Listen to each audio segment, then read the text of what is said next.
go live. We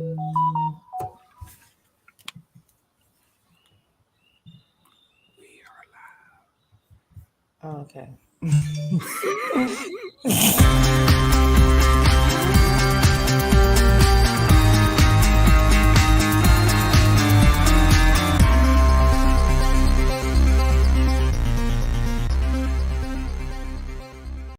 What up, y'all? It's Michael Shawn, and I know you want to be a podcaster. You want a successful podcast. You want to give your views and opinions, but you just don't know how to do it correctly. That's why you got to hit up Shawnyscott.com. You want to be on radio, and you want to know how to build your radio career. Shawnyscott.com. She's done all of this. I've worked alongside her for years, and I will tell you the information that she can give you is on a value level that I can't even put a price on it. All you have to do is go to Shawnyscott.com. Your future, right now. That's it. Michael Shawn. Yeah.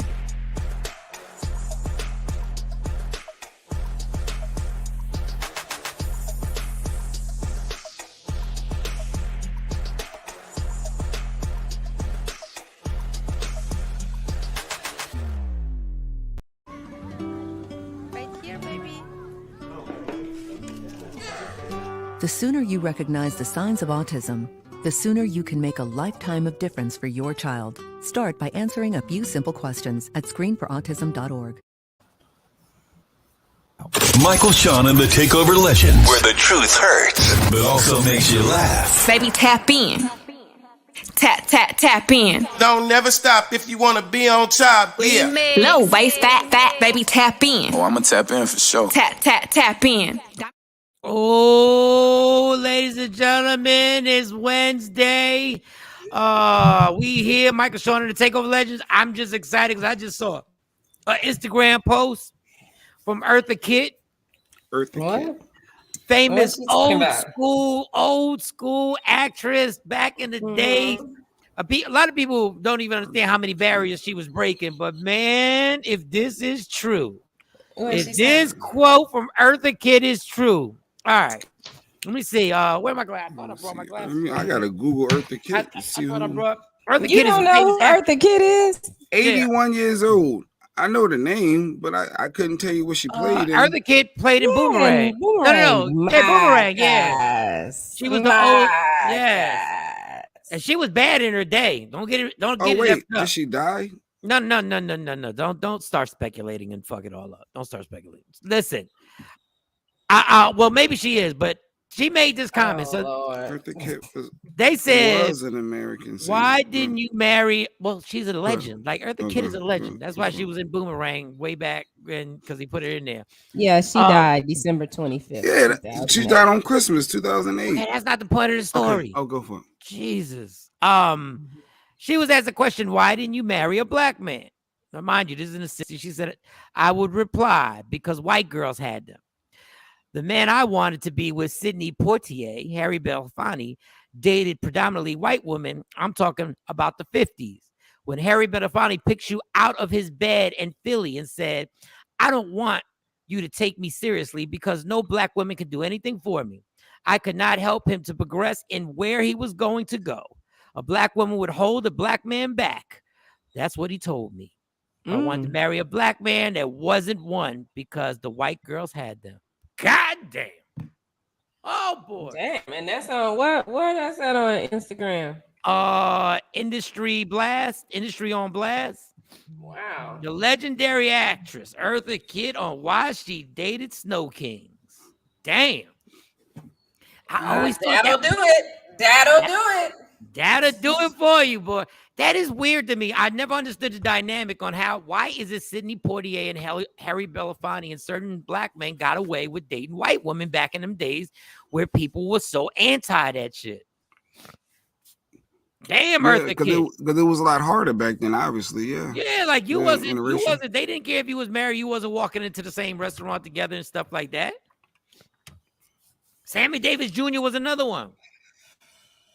Oh, he stayed with a snow bunny? He stayed with a snow bunny. Now, she was from I know it's weird, but she was from overseas, if I remember correctly, watching the movies, the Rat Pack. She was like, I don't know, from somewhere overseas. No, I watch all those movies. I love watching the Rat Pack and all that other stuff. Good stuff to watch. Good morning, Sean Robinson, Don Page. All right, we'll get to that. Eartha Kitt just said black men wasn't messing with black women back in the day. God damn. You would think that that's when the bond would have been. I guess when you got to Hollywood, you needed a white woman. I guess you needed a white woman to get you popping. Wow, that is an interesting thing I just read. Okay, all right, we'll get to that. Jay Black, how was your night? Man, Eartha Kitt just lit it up from the grave. What's going on? Good morning, Kathy. Kathy Black, good morning. Good morning. Everything's good. Yesterday we picked up a suit. I didn't do too much of nothing yesterday. Well, I did a lot, but but yeah, everything's good. Nothing on or off the top of the radar. A regular old Tuesday. Today is Wellness Wednesday. Today is Wellness Wednesday. Y'all have Sequisa on the show. You guys are a nurse practitioner. So you ain't do much. Shawnee Scott was really good. How was your? Well, let me take a wild guess. You was Rihanna and you was working. Yeah, I was working. Yeah. You was working. Work. Yeah, today I have a 12-year-old and a 13-year-old. The 11-year-old turned 12 today. So. That's right, the baby. Oh, the baby's birthday today. Birthday is today. And she's 13. You said 12 today? She's 12 today. 12 tween.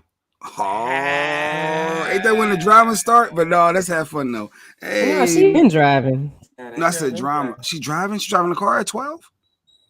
I taught them how to drive. Yeah. Nice. Not waiting till late. Okay, good. Well, happy birthday to baby Tam. Good morning, Tam. So that's why y'all hung out over the weekend, because I guess it sucks to have a birthday in the middle of the week. So you got to celebrate either the weekend before or the weekend after. Yeah, that's what we do. Yeah, tonight we'll probably just I might go get some cupcakes, and that's it. Because she got braces yesterday. So that was her. Her teeth tight right now. Yeah. The braces are in. These little kids, I'll tell you what, they different than us. They be asking for the braces. My daughters was like, yeah, when we getting these braces popping? I said, okay. That's something we avoided. We ain't want no braces. But I had braces though. I wore braces. These kids know. Get them braces straight. Exactly. You want to get them braces early. A lot of my friends didn't get them braces early. Well, I didn't need braces. But a lot of my friends didn't get them and regretted it later on in life, was getting braces in their 40s. So, all right. So you was working. I ain't do nothing but watch basketball. What I do? Oh, man, let me tell you something. I'm on jury duty. You got jury duty? Wait, you got jury duty again? Yeah, I got jury duty. First one, I've never done jury duty. I've always, putting that I'm a stand-up comedian. I could have literally got out of it yesterday because they did the jury thing where you tell the reasons why you can or cannot do it. And the judge either lets you go. I can't talk about the case, but the judge either lets you go. Or you can't tell us. You can't tell us about the case. Can't tell you about the case. Is it? It ain't no murder case, though, right? You ain't no jury. No, can't bring anything up till after. You can't. Even, little robbery. No. Okay, I don't want to get you in trouble. Can't talk about it at all. All I know is I could have got out of it, but it was my civic duty. It's my civic duty. I said, I'm just gonna knock this out so they leave me alone and I'm done trying to make excuses on everything.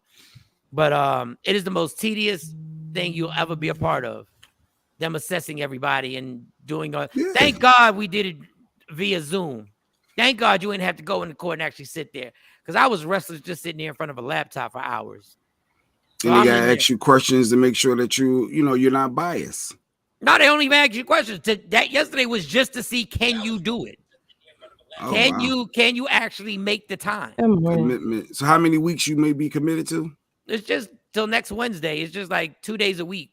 The only problem is I haven't done anything in a scheduled time like this in years. Like the fact that they tell you from 9 to 4. 9 to 4. You put in a 7-hour that's a shift. Now, obviously, you're not in court from 9 to 4. I don't know what the hell you do from 9 to 4. You got to be available and accessible just in case. I ain't had I haven't been told you get a 15-minute break and a lunch break in years. Wow.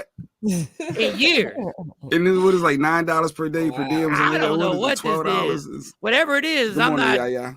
They send it to you. Oh yeah, and John Moran had that amazing dunk Yeah. that we're gonna see over and over and over. That and young over boy is and here. over. He missed his triple double though. He kept running and gunning He at the really end, didn't play well most of the game. That was the irony. But Memphis won. But go ahead. Memphis won, so they're up 3-2 going back to Minnesota. I told y'all once Jury Minnesota blew a Nikki. 27-point lead at home, they got all the talent to win. That's it. You blew your opportunity. You can't blow them opportunities like that. Nikki. So yeah, they asked everybody. Everybody had their excuses. I almost wanted to put my excuse out there, but I said no, I'm going to do it. So I got to do that. Y'all will be rocking.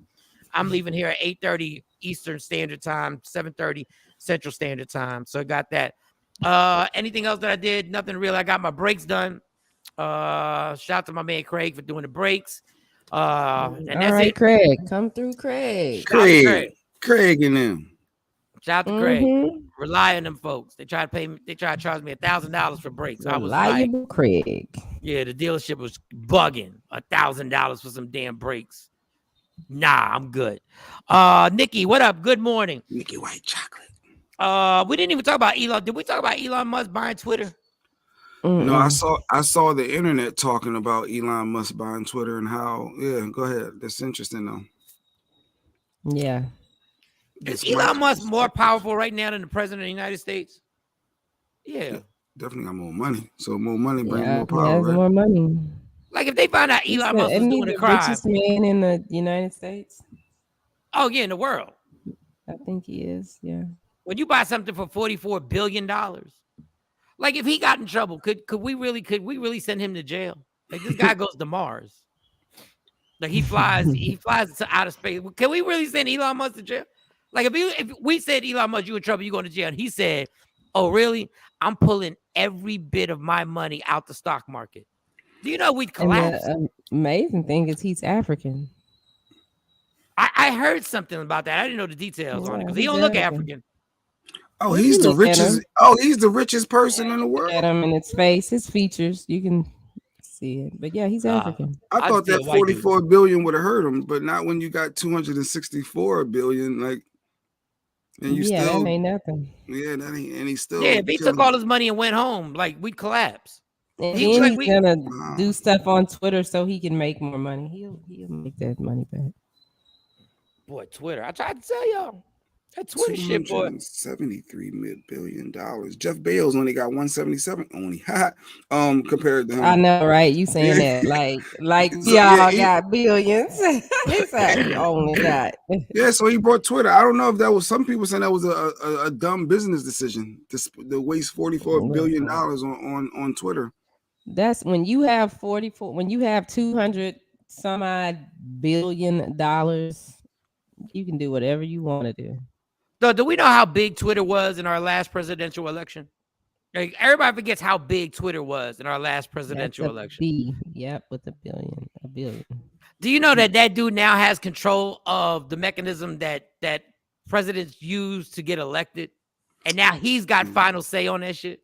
And they said that him and Trump are friends, so he's going to let Trump have his Twitter account back. That was one of the rumors that they're saying. Yeah, it wasn't the whole point, so people could have free speech. Mm-hmm. That was his scam. That's his angle. That's his angle on it. Good looking, Jeanette. So we'll see. Like I just, when somebody has the power to buy, like that's some crazy. Yeah, that's pretty crazy. 44 bill. Let me drop that. And I'm sure that changes the stock market and everything with the.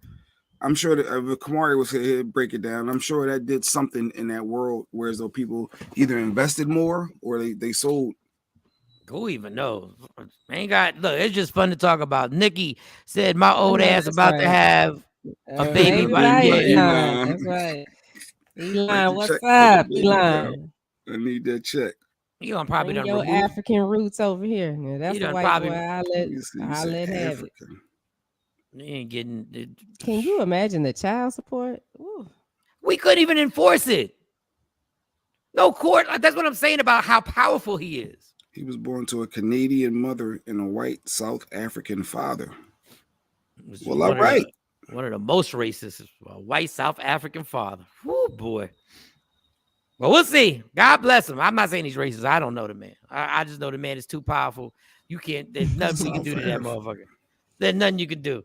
What else? All right, so let's get to these. I Instagram always makes me laugh because I just put stuff on there just to see their react. I don't even put my opinion. I just put stuff on there. I was like, I just want to do. Now my new thing is I'm just researching. That's all I'm doing. Mm-hmm. So I put a post on there where there's this girl. I found this girl on TikTok. She got like over 1 million followers. And her spin on everything is gentle parenting. That's her thing, which I thought was interesting. I said, let me see this girl. And she has a whole bunch of tips that she gives parents. And she's African-American. I don't think she might be in her 30s. Not that this even matters, just pretty and young. She looks super young. Mm-hmm. So she gives you tips. And then she admits, like, these tips ain't always going to work. And I'm like, all right, so I was following the tips. I was like, all right. So she's got this thing where she puts beating, but she sings it. Like, she got a little thing. She's like, I can't sing, but beating, spanking, popping, and hitting are all the same thing. She's anti that whole thing. She's anti-beating, spanking, popping, or hitting. Okay. She says they're all the same thing. They're synonyms. And then on the thing, it says, y'all trying to be slick and get away with this abuse or whatever. So I said, let me just put this on here. Let me just put this on here. If you on my Instagram, at Mike Shawn Comedy. Once again, she says, beating, spanking, popping, hitting are all the same thing. They're synonyms. And once again, she puts a little thing on there that says, y'all trying to be slick, getting away with this abuse. Boom. I just put it on there. Mm-hmm. And the comments lit up. Matter of fact, Lady Q commented. Oh, I'm looking now. I'm trying to see what it is. Okay. We are very protective of being able to put our hands on our kids. That's all I'm saying. People went in. People were like, there's a difference between beating, spanking, popping, and hitting. Beating, spanking. And if a parent decides to do anything, anything, is different. Is their choice. So then another person puts, if you hit an elderly person, it's called so-and-so abuse.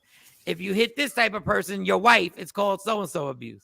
If you hit this type of person, it's called so-and-so abuse. But if you hit your kid, it's called discipline. I said, here we go. That's the launching pad. One person, I thought it was our research department because they left a passage. Like I had to go back and read this twice because there was no way I was reading this on one take. She was for the hitting, and then people were like, there's a difference between beating, spanking, popping, and hitting. One person said, I got beaten, spanked, and I turned out to be a good person. I was a bad kid and I needed it. All right. First, I don't know who wants to go first. Is there a difference between beating, spanking, popping, and hitting?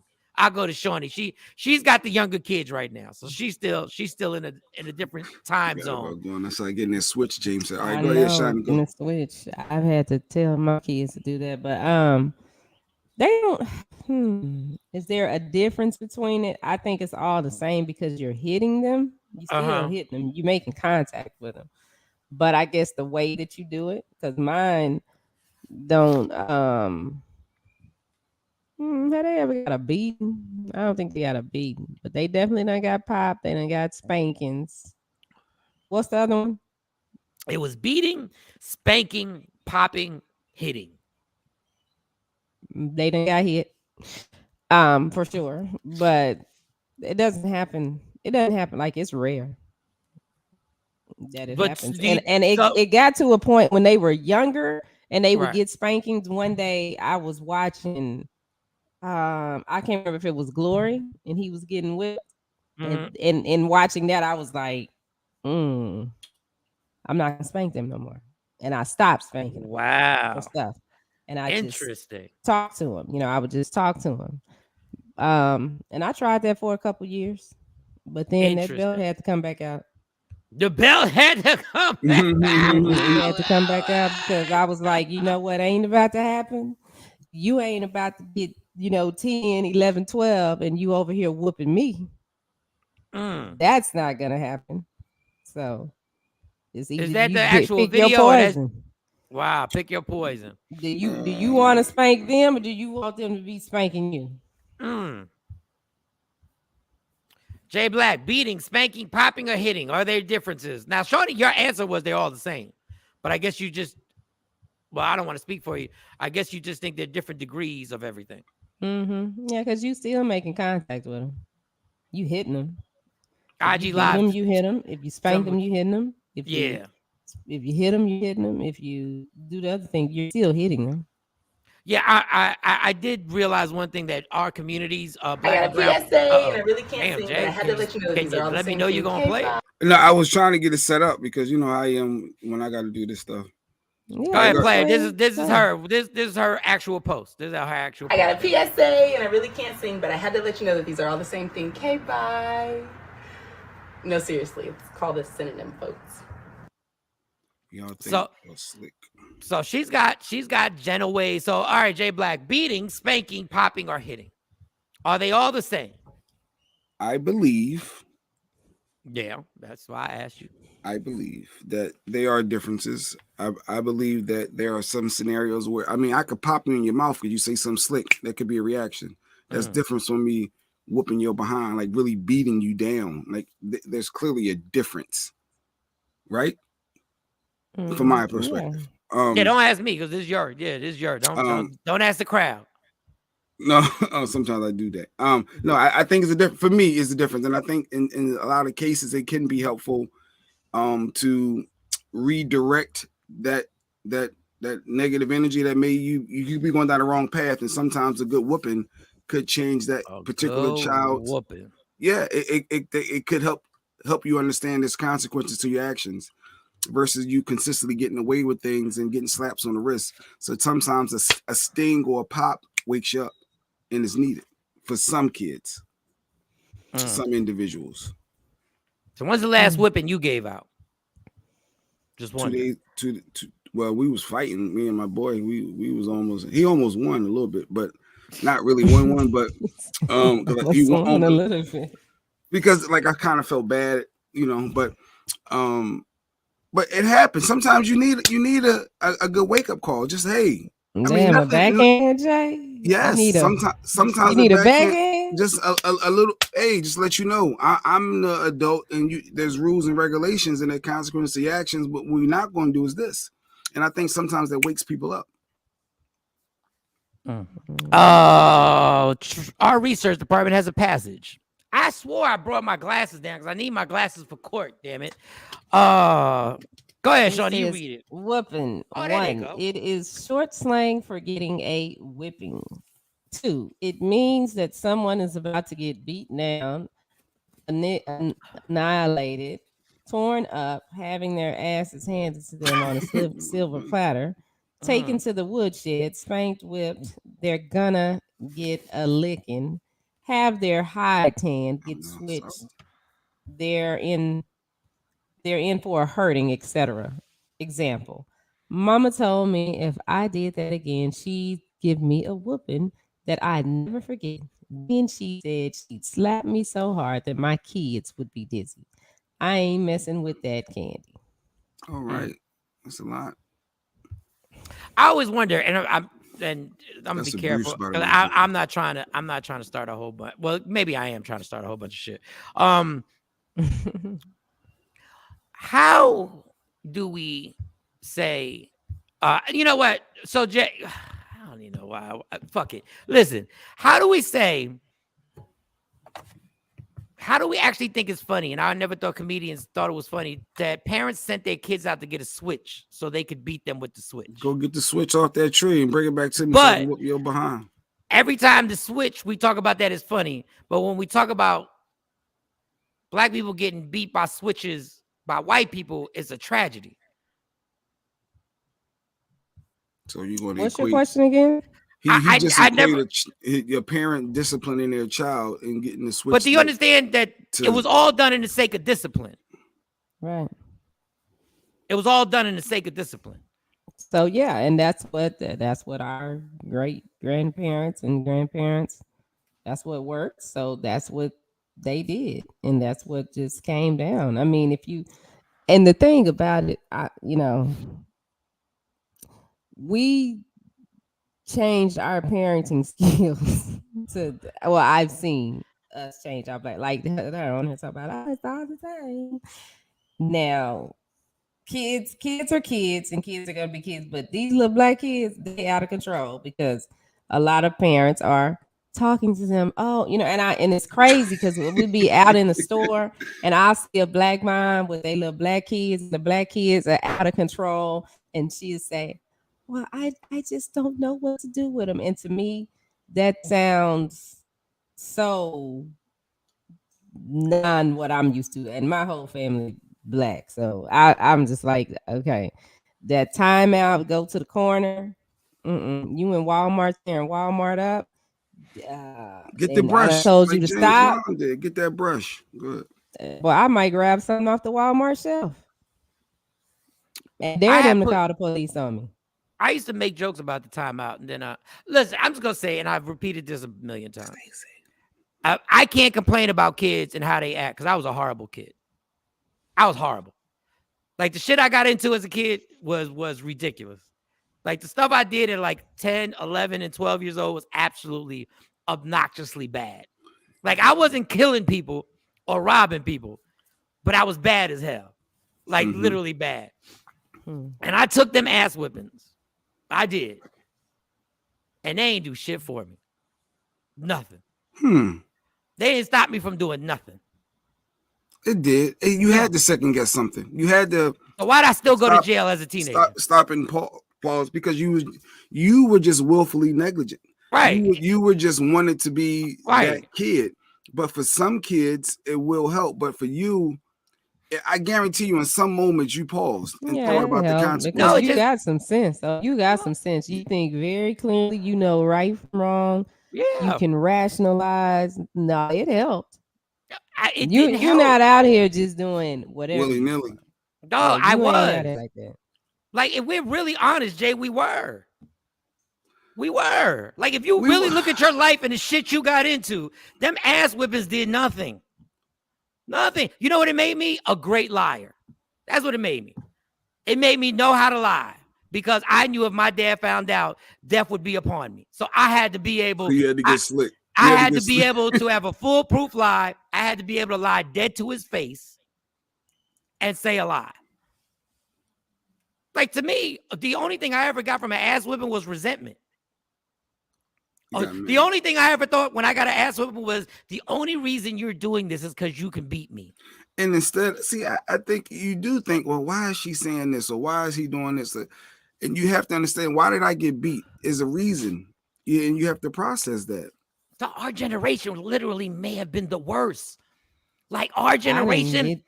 I might have gotten 5 spankings. Maybe. Grounding. I think Sheree is saying grounding worked for her. She said we don't spank our kids. They didn't work for me, and I got so many unnecessary spankings. Many of them because I was curious and didn't know. Grounding worked for me when I was younger, and that works for my kids. Take something meaning away or can't go places is more effective than a lick. Getting a spanking and go back to doing the same old thing. That was me until my phone and car keys got taken away. I know spanking and grounding does not work for the baby girl. It don't matter what I do. The only thing that I could do next to her, I done took everything away, all privileges, everything. The only thing I could do next is kill her, and I'm not gonna do that. So I just let her hang herself now. Oh yeah, my grandma had what was that? Grandmother had a tree out back for that. Go get that switch. Oof. Physical violence. Physical violence is physical violence. Kids are people too. And it just they got equal rights. Everything. There we go. Hazel. What do you mean what do you mean they do have equal rights? They do. We look at kids as our property a lot of times. Ooh, you sound like a slave master. Like when you just said they had to pause for a second. You sound like a slave master. Because you want them to grow up right and train them and teach them and they learn. You want them to do things right. But you are responsible for your kids. And you're responsible for them until they turn you can get caught up. You can get or out of your house. Don't go to school. You can get locked up. You can get fines. Yeah. You said I want to train them. But you know what I meant when you want to teach them life lessons and educate them. But the funny thing is we want to teach them life lessons through something that they're not, that we tell them never let anybody else do this to you. Exactly what I'm doing to you. If somebody, don't you ever let anybody else do this to you. Mm-hmm. Well, you say that too about, hey, if somebody, only mommy or daddy can wash you up or whatever. I don't know. No one else can. I don't know. Lady Q said, hitting isn't the answer when kids keep doing the same behavior. Get to the root of the behavior so we don't have a bunch of traumatized adults not speaking to their parent. Listen, I'm not saying I'm not even telling y'all I have the answer. All I know is that I don't have the answer. All that shit was built up resentment. All that did is built up a lifetime of resentment. Ain't do nothing. No, the grounding, like Sheree was saying, the taking the cell phones away. What'd you say? Wow, what'd you say? On Instagram, she says, can't physically discipline my children because the school keeps sending CPS to my home. Oh, they keep reporting her. So they got bruises. So you can't send your kids with bruises to school, or maybe the kids are going to talk. They might just go up to the school talking to the counselor and tell the counselor, yeah, at home, I'm sleepy because I'm up all night because I'm crying because my mom beat me, or that's why you have to do that in the summertime when they ain't at school. What? No. They can't go tell nobody. That was Shawn this guy. Jay, get on because I ain't got much time. Get on IG Live. It's always an echo when I get on. Lady Q, I'm on a conscious parenting journey, and I've learned that I'm the problem. I disagree. I ain't gonna lie, I'm the problem. I mugged one time. I put my hands on my daughter, and I realized I put my hands on my daughter not really because it was initiated. Like my excuse is what she said, but I lost my temper. So I mugged her, and I apologized to her right after I did it. Good mugging sometimes is needed though. Like how did you mug her? She had her back to me, and I pushed her head. Turned her back to you, and I realized you just mugged her, and you want her to get used to somebody doing that shit to her. Oh, you're a father. I mean, I can understand that because you a man doing that to her. The psychology part of it, but. I mean, the girl's dad he's spanked them when they were little, like popped them with his hand, not but as how they are now and they do stuff. He don't know what to do. He just look at man, I ain't gonna lie. Me and my mom, because my mom's a sweetheart.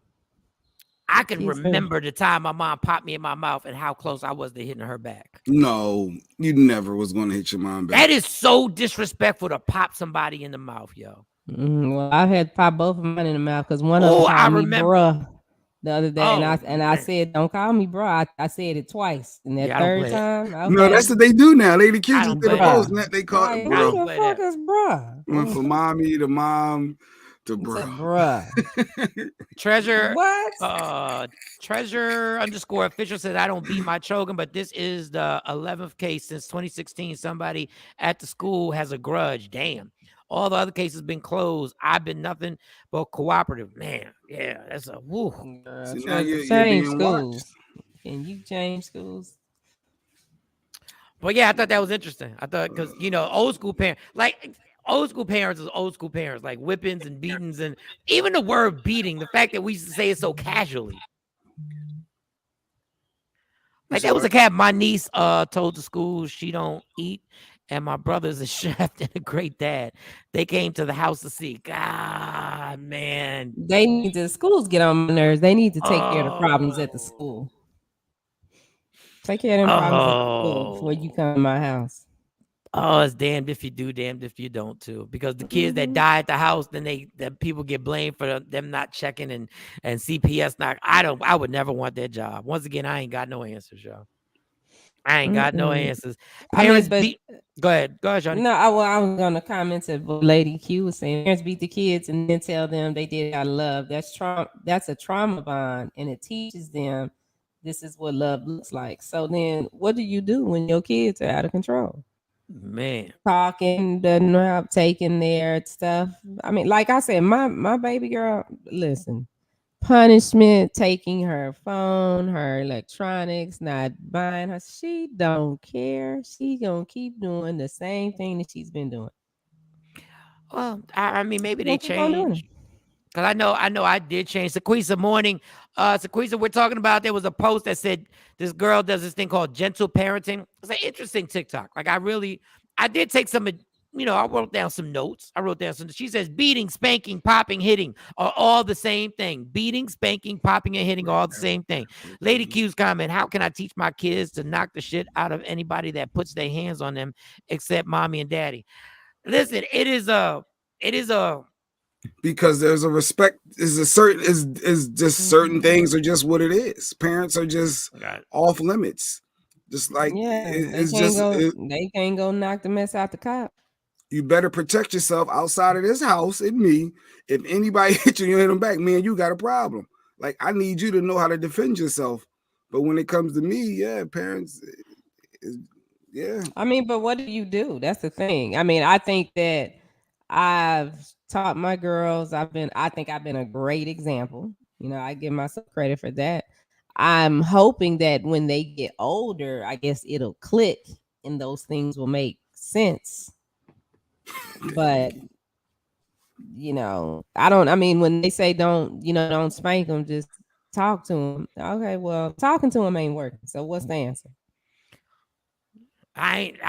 They go into therapy. So you talk to them. You took all of their personal belongings that they like, the cell phones, and like usually that will work as a kid. And social media and their phone is like their lifeline. So if that's not working, the therapy is not working, they're gonna have to get out. They're gonna have to go live with their father. Like, I mean, we definitely not gonna do that.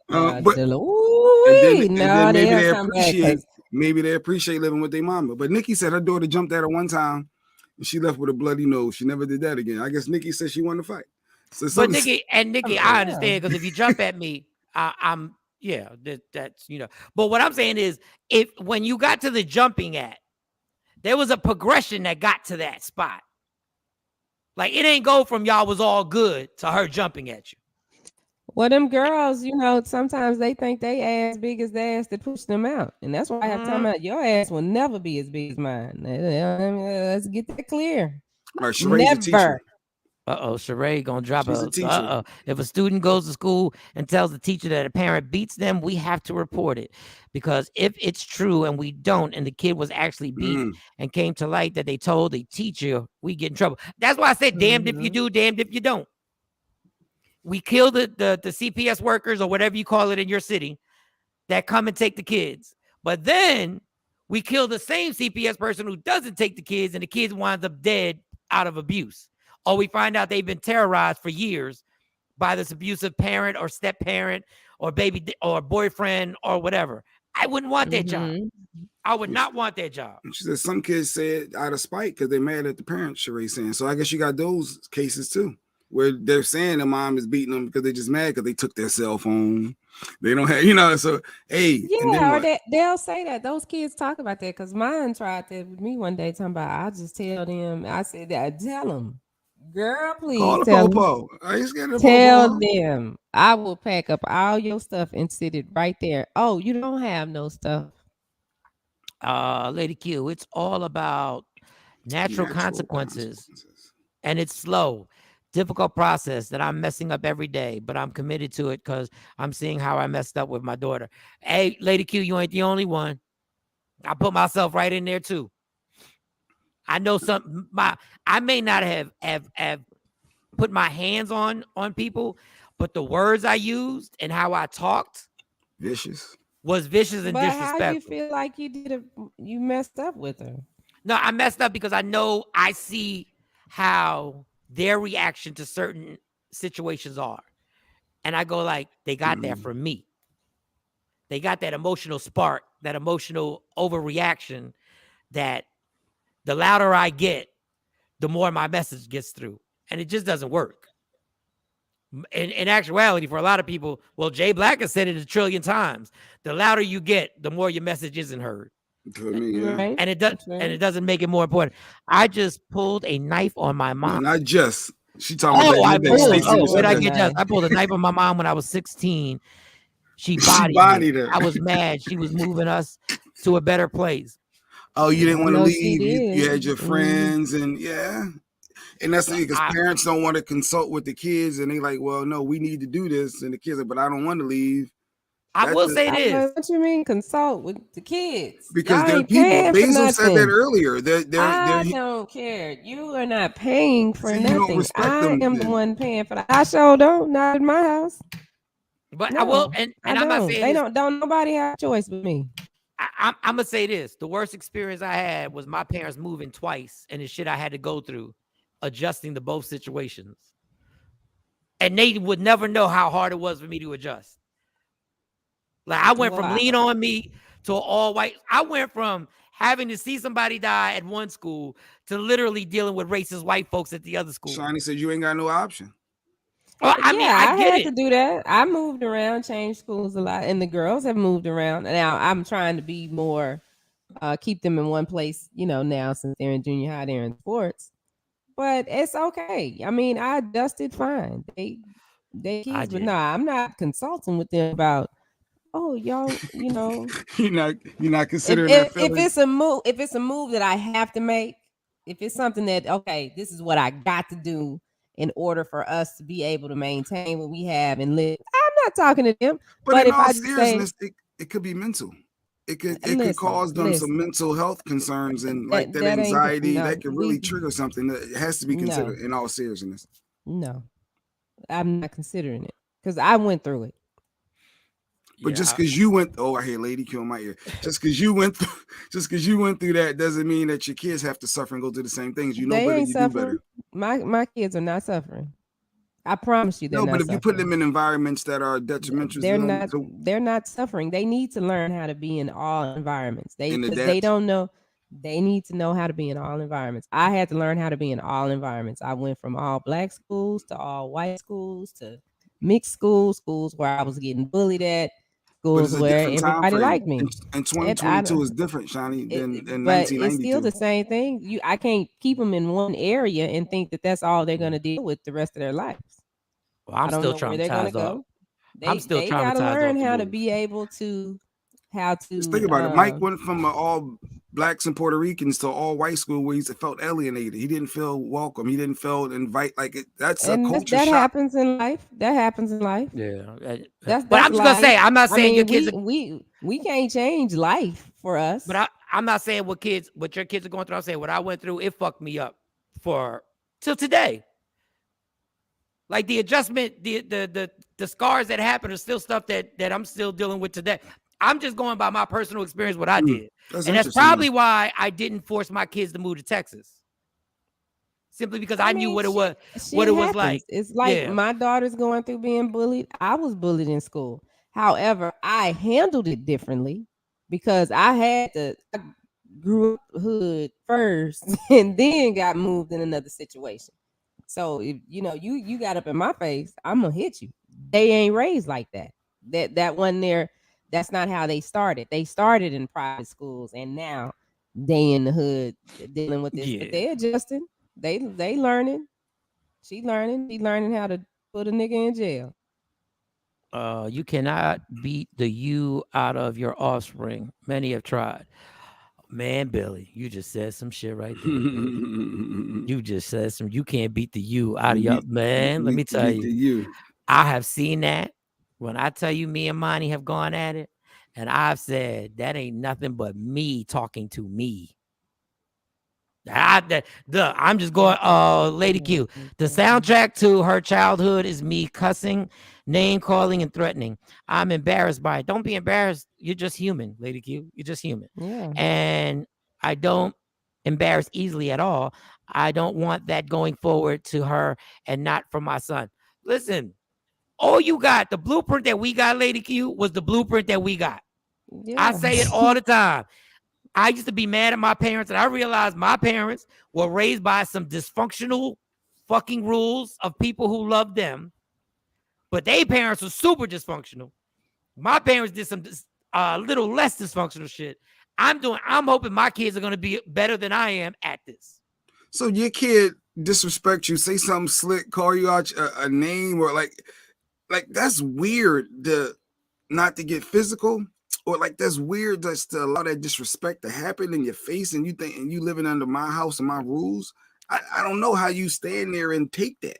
Well, I want to know why some people could say it's weird that your first thought when something happens is to get physical. Nonviolent.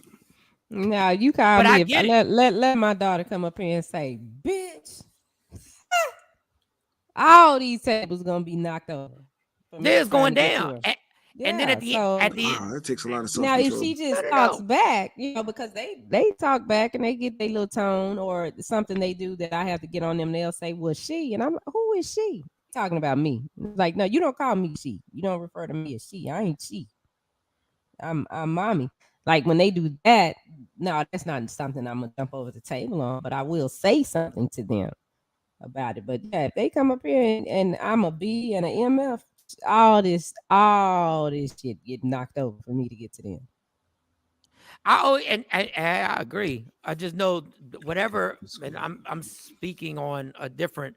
What is the buildup that gets there? Because I know once we cross this line,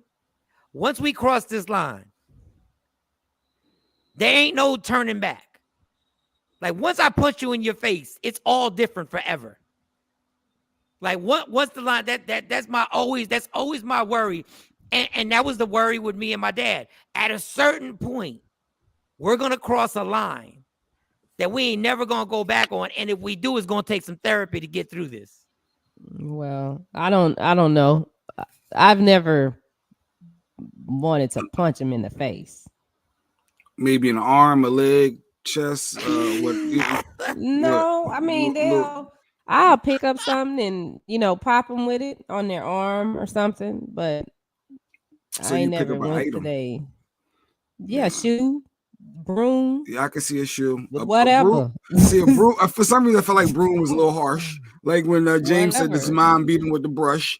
I think certain the items like now that. they them little plastic brooms, so they beans. Oh, we behind on these comments. You want to read these comments, Shani, so we get caught up? Marjorie, I've gotten physical with my children, but I was pushed to that point. I really don't like it because it doesn't work. My husband and I do not agree on our discipline styles. We really butt heads on that. He hits and is reckless with his mouth. I mean, they gonna go out there. Good morning. They're gonna go out there. I mean, they're gonna go out there and deal with people that are like that. I think there's a big difference between discipline and abuse. I would hope that I would never punch my child in the face. You said there's a difference between discipline and abuse. So if you hit somebody, that's still abuse. And I think that's what the Basil was saying earlier, no matter how you look at it. Oh, yeah, I forgot to read Basil's comment. But I moved from NYC to Jersey. Yeah, Afro Queen, that was me. Was the only black person there. I don't blame my parents. They told me why we moved, even though I didn't fully understand it till I was old. Listen, I appreciate my dad moving me out the Bronx. I truly do. Basil said black culture of child raising comes straight from the slave master playbook. Unfortunately, God, man. Good morning, Ashley. I mean, but I was like, what do you do when your child, and I'm talking about me. Good morning, Slow. What do you do when you talk to them, you taking everything from them, but they still doing the same stuff. Plain and simple. Let me that ego, plain and simple. So I guess if they say something slick to you, she's saying that's your ego, and you're guilty. But there's something before. There's something. So before what do that. you do? You just when they just eat when they pop fly at the mouth, what am I supposed to do? And I'm talking about me now. What am I supposed to do? I'm like right now, y'all probably can hear them in the back arguing over some BS, and they got to get ready for school. And every day we go through this, and I have to say, well, that's the difference from saying to you, this bitch crazy. Like if they say something that they like, yeah, and that's what I'm saying. If they say that, and I hear it, what I'm supposed to do? What am I supposed to do? I'm asking for real. Where the answers at, man? No. What do you mean? The answers are what? The answers to what? If Tamara, if Carly under her breath, Shiny's daughter got mad and said, "Oh, this bitch crazy," and Shiny hid. What am I supposed to do? There's gonna be a threat. I'm not telling y'all. Like nobody's ever cursed at me, so I'm not telling y'all I would know how to actually. But I'd be like, listen. The best case scenario for Michael would be, listen, and this is bad because I'm gonna say what would come out my mouth. If somebody said, "Call me motherfucker," or this bitch to me, I would probably step to them and be like, I will fuck you up in real life. See, that's what I would say. But is that healthy? Is that healthy? I just preface my whole Oh, by thing. saying that's not okay. I'm saying in real life, I will fuck you up.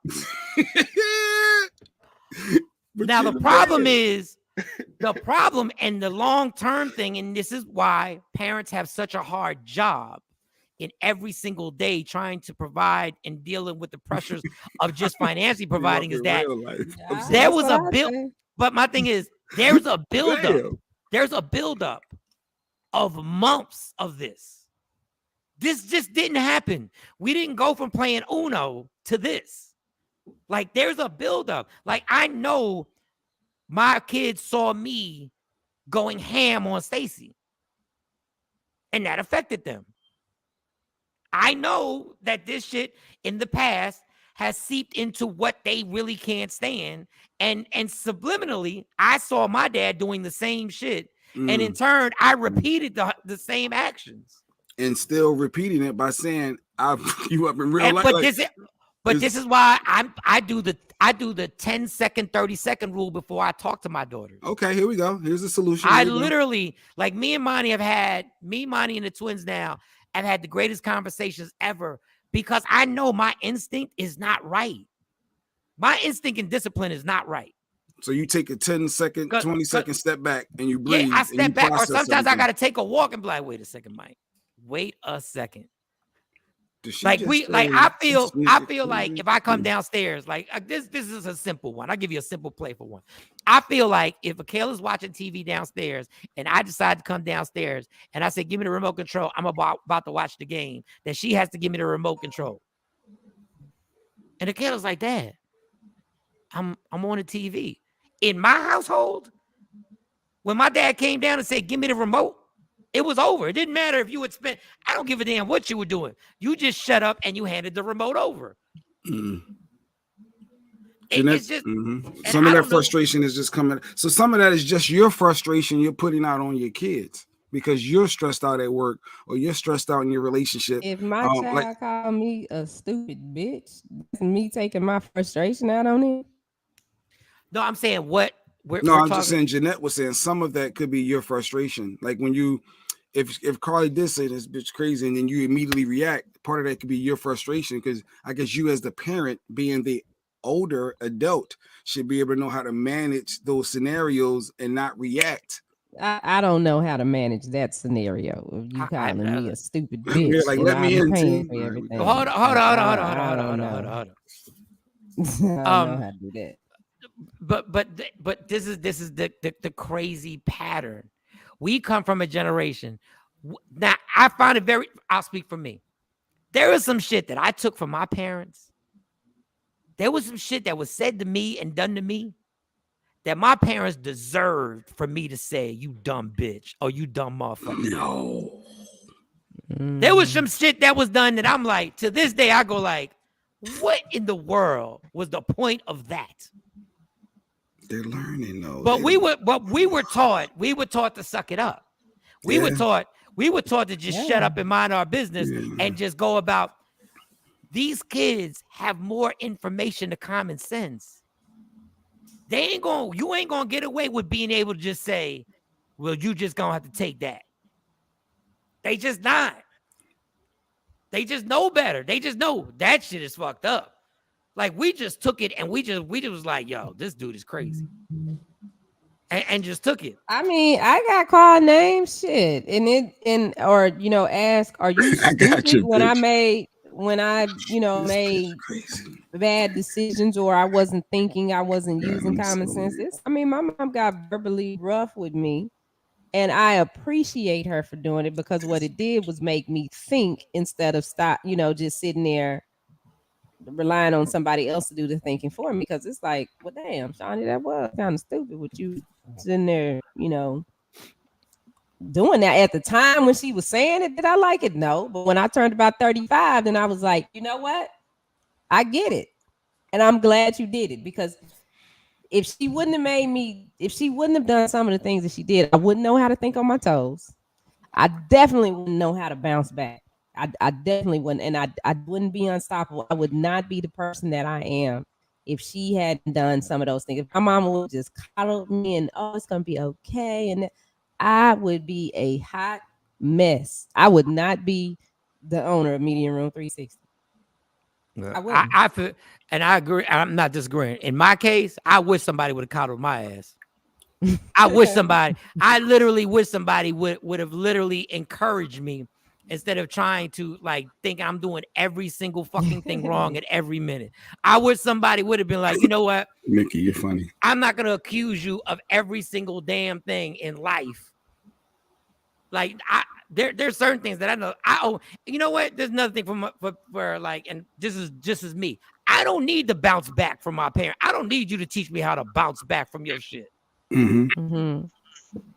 Like, I honestly don't need to be 11 years old having to figure out how to bounce back and think on my toes. Thinking on my toes gave me anxiety. And also, your parent gripping you up, threatening to hurt you, probably gave you anxiety too, or getting you back in like it's all. Like, I hated walking on eggshells. Like walking on eggshells. Like, well, what the fuck? Like, what type of mood are you walking in?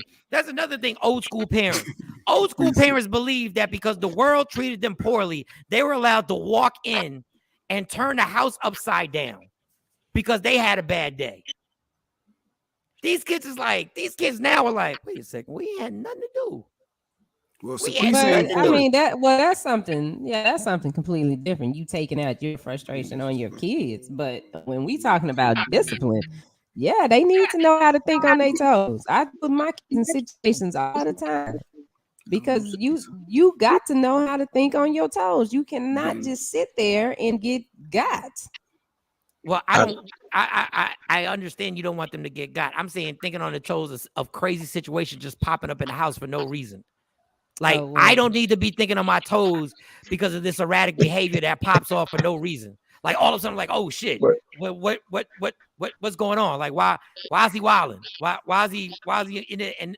And that is just like, parents really think that one time, this is the big one argument that I'm not gonna get into the whole thing. Stop saying you're not gonna do this in my house. Let's get this straight, homie. In real life, this ain't your house. What? In real life, this ain't your house. The most important, I'm gonna prove to you, the most important people in this house are me and my sister. Because if it has to be a choice on who has to go, it ain't gonna be us. Well, you know what? First of all, guys, thank you for letting me in. As always, y'all come with some of the greatest topics in the world. So I literally just woke up and I was like, let me see what they're talking about today. And y'all were hitting so many triggers, as I've said on this show, triggers and traumas.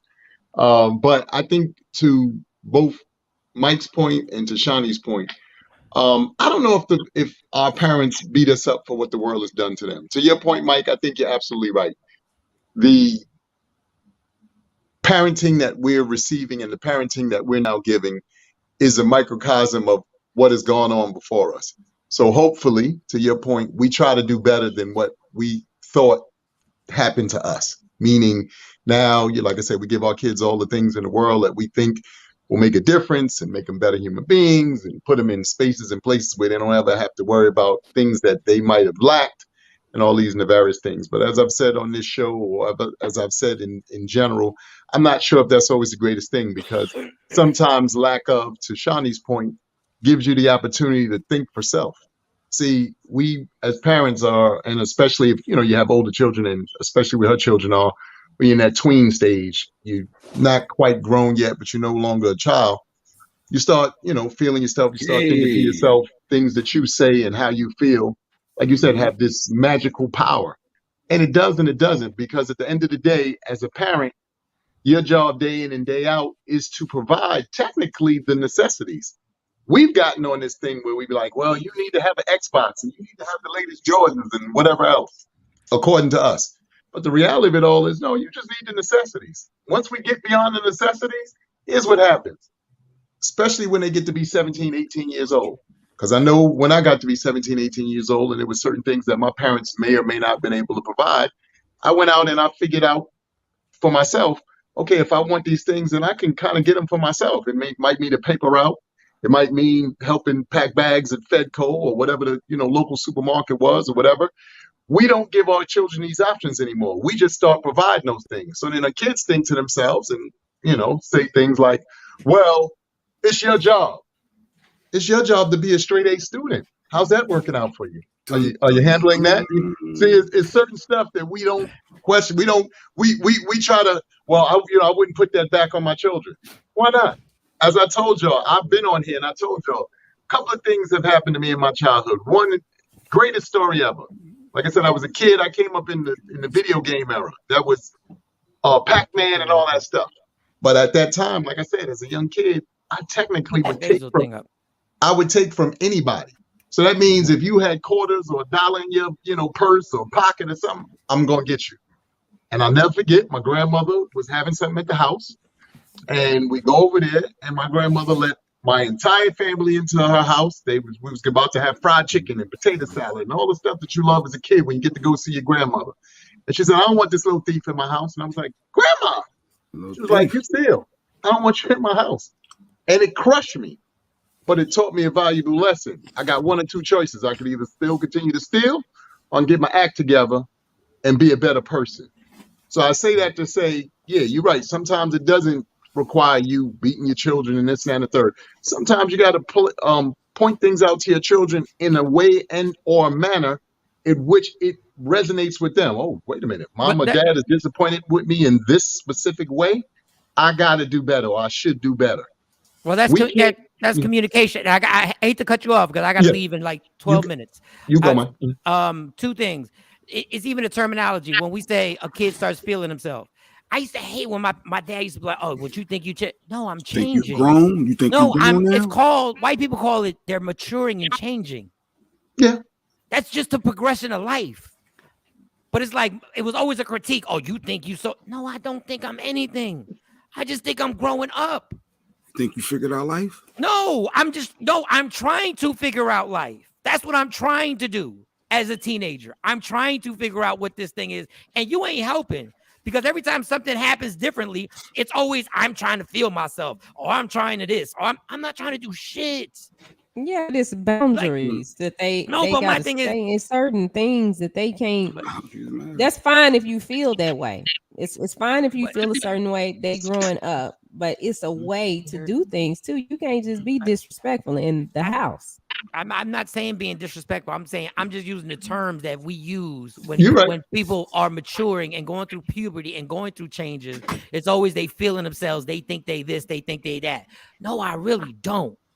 I'm really going through this for the first time, and I'm trying to figure out my character and who I'm also, this role I'm supposed to play in school and everything like that. Shaping yourself who you are. I don't even know what I'm good at or what I'm not good at. The other thing, and Mir said it, your job is to get straight A's in school. Well, then, damn it, you better be the best employee at your job then. Because this whole thing about you better get straight A's. Listen, I was not going to be a straight A student. No matter how you beat me, no matter what you did, school wasn't my thing. Yeah, I hated school too. I hated it. It didn't make common sense to me. Now, if somebody would explain to me instead of just forcing it down my throat, if somebody would explain to me, and if my parents would have been like, if my dad, they didn't know any better. It was just get straight A's. I don't know why you're getting a C in algebra, because I suck at it and I have no tutor. And I don't even know there's a place to get help. So it's like a thing where I'm like, we just put this thing on. Now, back to the when I met, I know everybody looked at me crazy. It ain't my house. I can't tell my kids, this is your house. You have a place to go. And then when it's convenient saying, this is my house. It's either our house or it's my house all the time. That is just my opinion. I can't tell you this is your safe haven all the time. You can stay here as long as you want. You understand. You don't ever have to depend on anybody. You have a place to go. And then when it suits me, say, no, this is my house.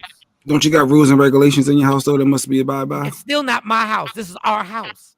But if they don't abide by your rules and regulations, then what? We got to talk about it. If you ain't paying your rent, you get evicted, right?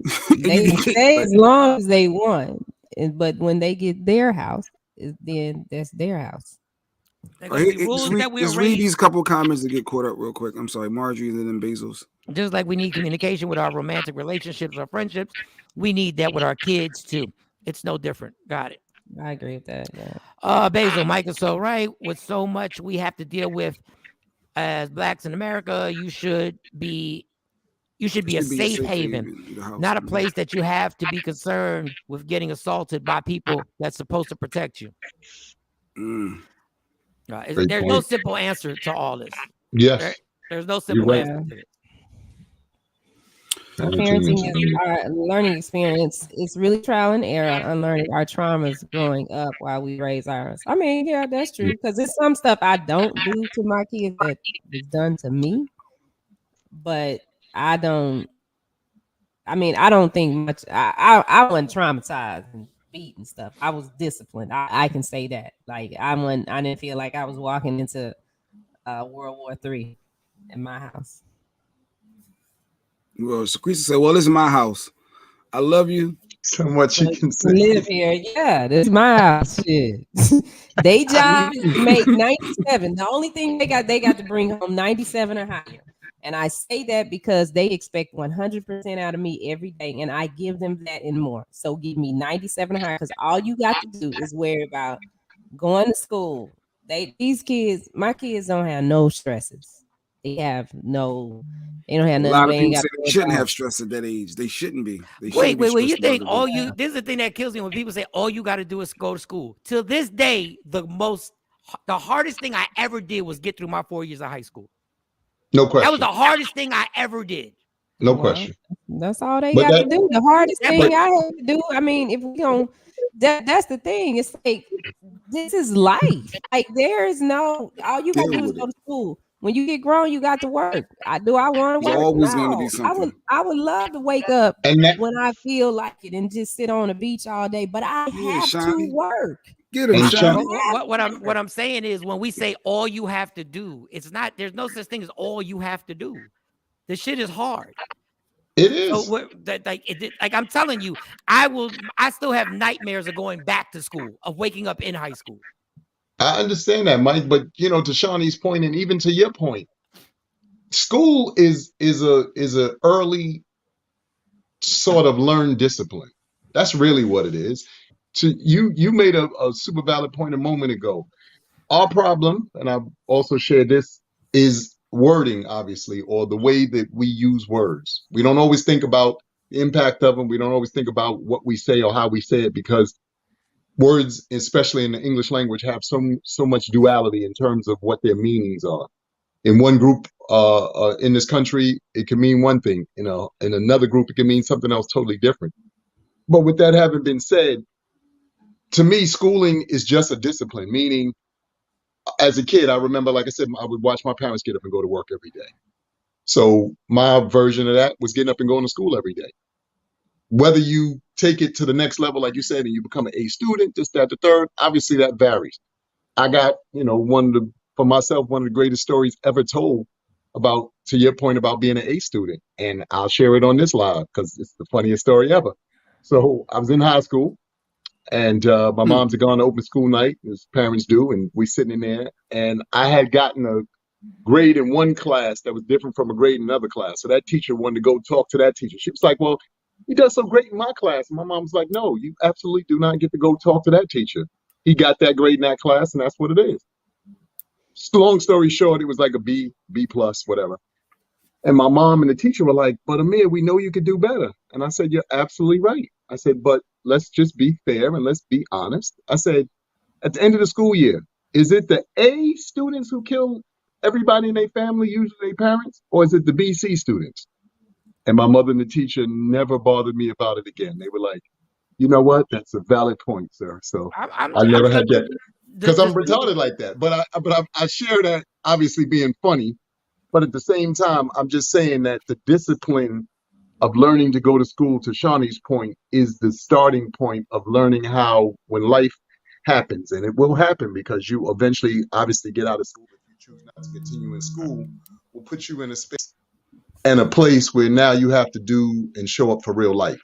And real life doesn't have too many days off when we really think about put Tam Tam's thing, and we're not even going to mention the suicide rate that these kids have as teenagers and high schoolers and middle schoolers. That is horrifying. That when you think about it, you go like, God damn. And listen, I don't know too many people who haven't been traumatized for their upbringing, but Yes. they're just things that, and there are a lot of people who don't even want to deal with what went on with their upbringing that affected them, because everybody's like, it's smooth sailing.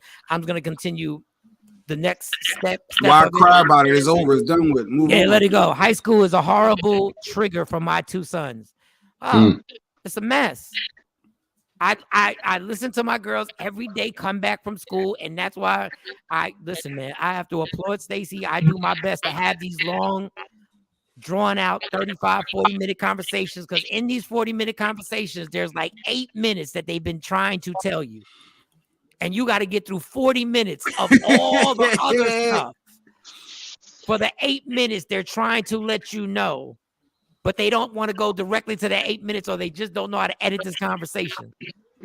And I give Stacey all the credit in the world. And that's why sometimes me and Monty will sit in that driveway in the car and have another 2-hour conversation that started off on us not liking what we got from Dunkin' Donuts. And listen, a lot of it is me trying to make up the screw-ups, trying to make up for the screw-ups I did in the beginning. What was that last comment before I get out of here? Let me see that last comment. Lady Q, just going to school these days is like sending them into school these days. It's stressful as fuck. It is stressful. I would rather go to school. I'd switch places with my kids in a heartbeat. Y'all can sit here and figure it out, and I'll go to school. I would never want to. School is. I get what you're saying, Shawnee. Yeah, even through all the stuff your daughter is going through.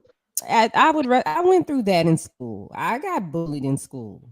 I would never want to go back to that. The difference is that, like I said, I never taught them how to fight. I never, they never had to deal with that. The street smart side, which you need. They don't have that. So yeah, I'd rather go. I go to that school. I go back to junior high, and they can sit here and figure this out, and come up with everything. Figure how to cross the T's, dot the I's, let ends meet, and live a comfortable life. They can be the single mom with 2 kids and shit. I do the same thing. I'd rather go to school than this. But I mean, my thing is, I hear what everybody's saying, but it's like I just can't sit back and be like, okay, I'm gonna let my kids run them up. No, we got to have some order up in here. No.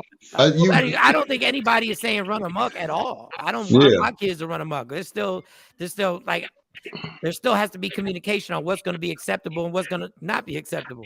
I didn't even know. Monty thought her curfew was a half hour earlier than what it really was.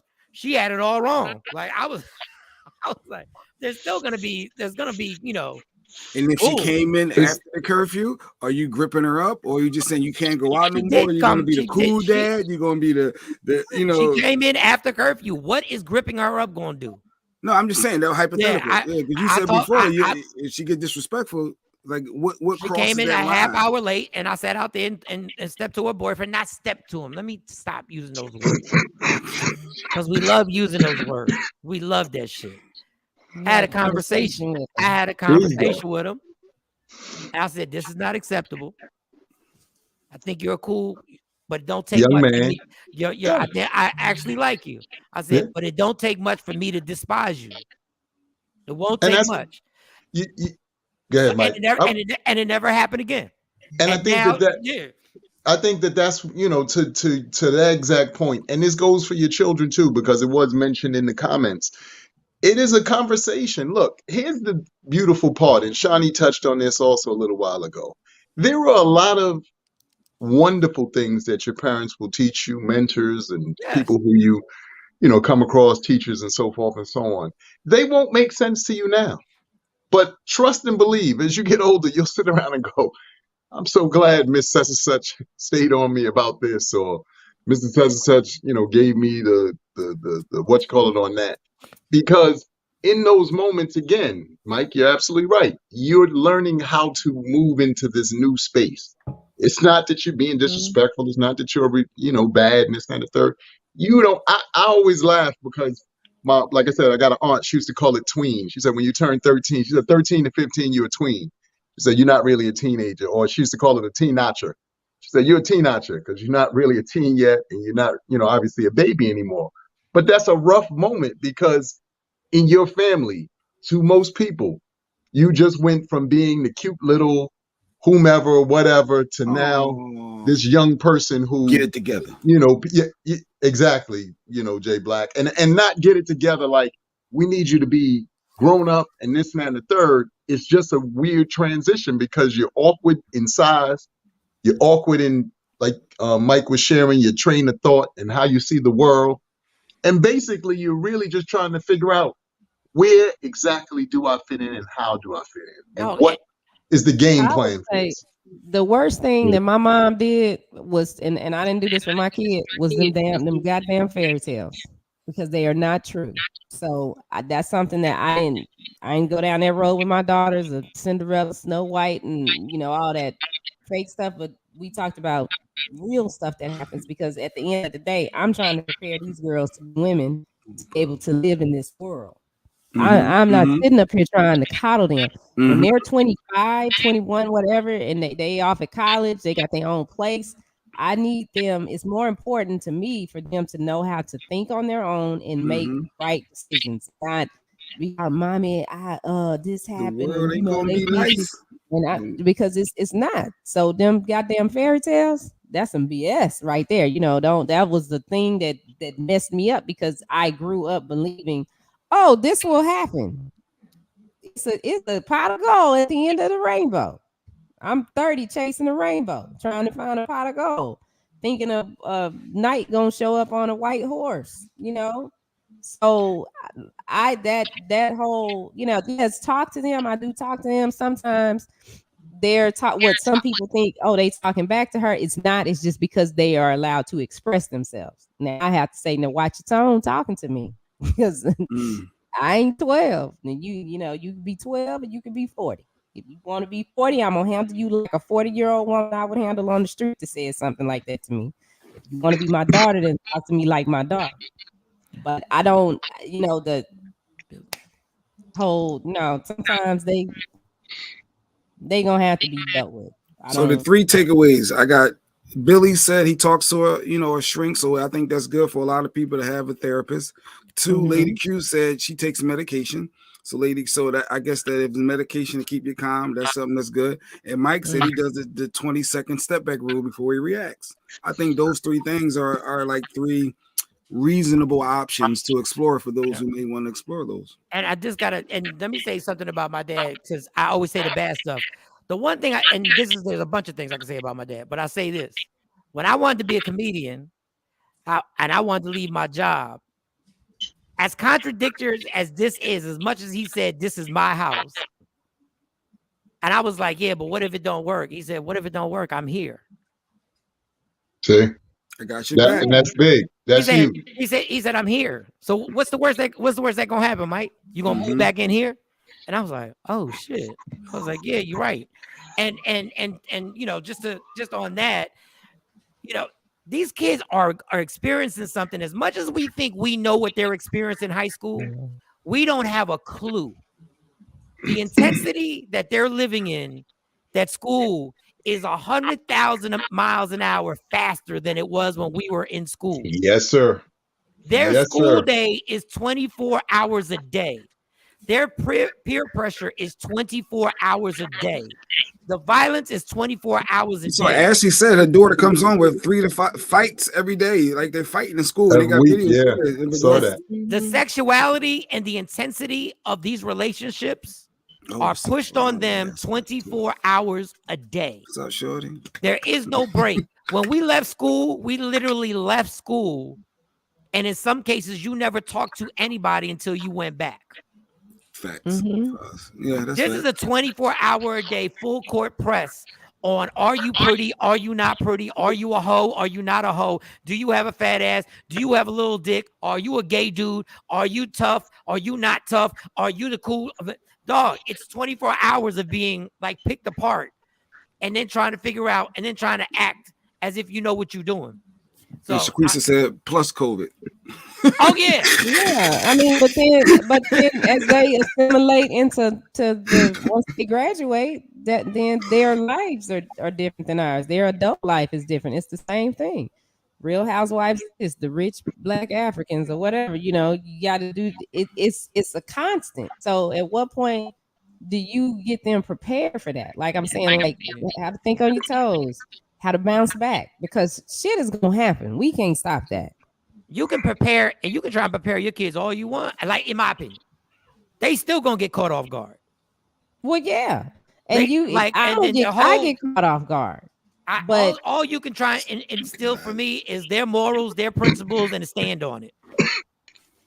And stand and break apart and not fall apart and deal with, some of the other things like the depressions, which they might experience that anyway. You can't really stop that. It might be something going on that you don't know, but you gotta. I don't know. And to fall apart, you like, we don't want our kids to fall apart, but guess what? I think I got like 7 times I done fell apart. Like it's just hard out here trying to get them.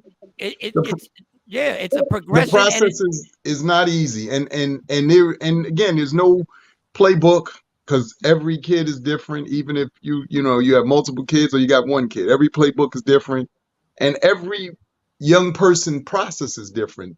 Something else that you brought up, Mike, which is really I gotta go, y'all. Y'all go do your thing. I gotta go. Everybody have a good day. I'll talk to y'all tomorrow. Peace. Guilty. Right, okay. But to something that Mike brought up earlier, and this is true, of us, as far as school is concerned, one of the greatest misnomers about school is the fact that they believe that all children learn the same, like they believe all adults learn the same, and we don't. Because when you think about school, there are some kids that are nice with their hands. So facts and figures is never going to make sense to them because that's not how their mind processes stuff. Their mind processes stuff the same way a mechanic or, somebody who does those kinds of jobs, their brain works that way.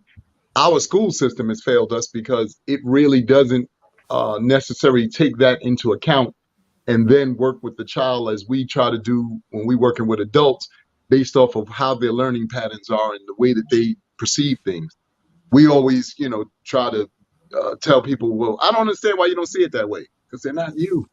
They don't process things the same way you do, and it's okay. But we should take that into account when trying to either explain things or at least see things, as they are. And that's always a tough situation for all of us. That's not just school, that's life, as well, which is why you get those difficult, co-workers and this and that and the third. They're not difficult. They didn't grow up the same way you did. They don't process stuff the same way you did. They might have had a learning disability of sorts, possibly. All of these things are definite, moments and things that add to that situation.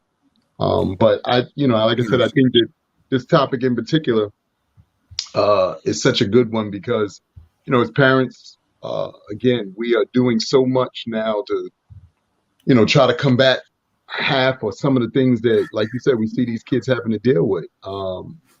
It's not an easy thing. It really isn't, All right, we can read Nia's comments, and we're gonna. Speaking of parenting, Shine, I think is a video about parenting. But go ahead. You want to read that? Very important to ask your kids daily about their day at school. Look them in the face. Facial expressions tell more than their lips would say. Deal with the issues with other kids with the school. I definitely had to do that.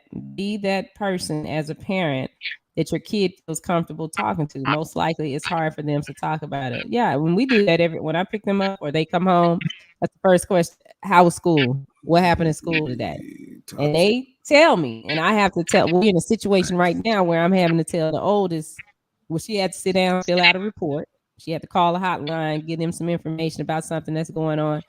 I told her, look, don't wait till you get home to me.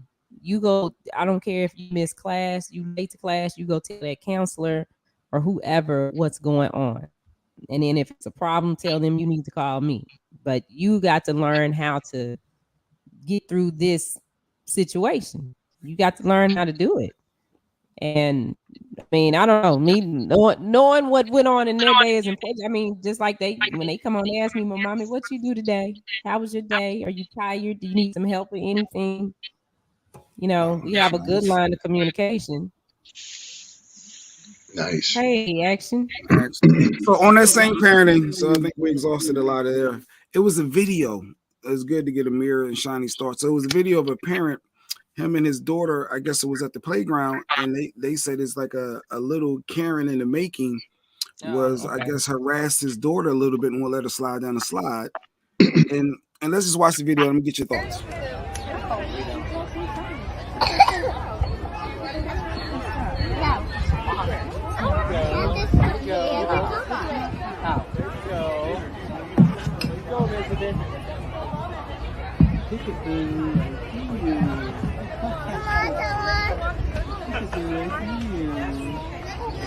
You better not bite my door. What's wrong with you? Go down the slide. Go down the slide.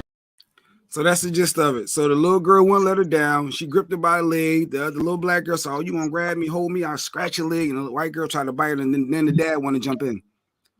So I had several thoughts watching from the beginning to the end, and I'm just curious to get y'all perspective. Tim said that video had her on fire. Well, I know if that was little Carly and Cameron, because this has happened in real life. Listen, that little girl would have got jumped. I will never forget. One day we were at Chick-fil-A, and it was the same situation, but it was a little boy, and he wouldn't let one of them go down that slide. I looked up. All I know, my daughter had this little boy in the corner, and all I saw was heads and this going on. And they wasn't nothing but about 3 and 4. They were little. They might have been 2 and 3, but I didn't say nothing. You know, I was proud of them that they stood their ground and didn't let the little boy punk them. So you just watched them go through the motion of trying to figure it out as kids. Yeah, because nobody was hitting. Nobody was hitting, or it didn't get. And you have to let children, obviously be children. First off, I was doing all the wiping my face and shaking my head because, it is amazing to me, learned behavior. You know what I mean? Obviously, this little girl. Where's your mama? No, obviously, this little girl is in spaces and in places where she's seen that kind of behavior. Because as a kid, kids don't naturally gravitate to being mean to each other because you're a kid. You don't know anything. You don't have any experience in anything. All you know is being a kid for the most part. So obviously that little girl somewhere is seeing that kind of behavior in some way, shape, or form. Now here's where it gets fun and interesting to me. Again, we give our children the opportunity to be in better spaces because as parents, that's what we hope that we can provide. I'm a kid who grew up in the inner city. I grew up in the hood. First of all, Karen would have got kicked in the back down that damn slide. She would have been going tumbling head over here. I'm just telling you, in my neighborhood, that wouldn't have flied. Teaching violence? We teaching violence? We said nonviolent, but go ahead. Now, I am teaching nonviolent, but I'm just saying because, here's the deal. It's one thing for you to not want to slide down for your own purposes and reasons. First of all, did you see that there was a stockpile there? You know where we come from. Ain't nobody got time for the stockpile. Karen, get your down the slide. Nobody asked you to be slide monitor today. Either get on or get out the way. You know how we get. But I just sitting there holding up everybody like this is my slide. I say that jokingly because here, even in my neighborhood, we have a large Jewish community, and they're migrated from one community now into this community. So the park that's right around the corner from my house, I see it all the time. Little, kids be trying to hold stuff up. Like I said, you will get thrown down a slide in the hood. Nobody got time for that. I came out here to have fun. If you want to be monitor of anything, go monitor over there. Not in the way. But I think that, I like the fact because it looked like she almost went to either kiss or bite the little girl. She was like, wait a minute. Yeah, like wait a minute. And that's my problem. When I first saw that, I thought the parent played a key role, and it was partially his fault. He saw the progression and he didn't step in. He allowed the girl to grab his daughter and hold her feet down, allowed his daughter to scratch her on her legs, and then he didn't want to say nothing until the girl went to go bite his daughter. Why allow that? But see the progression. You have to step in. His daughter was handling it. I guess on one hand, you're not supposed to. you're not supposed to talk to other people's kids. But when I looked at this, I said, but wait, here we go. Why did he wait to say something?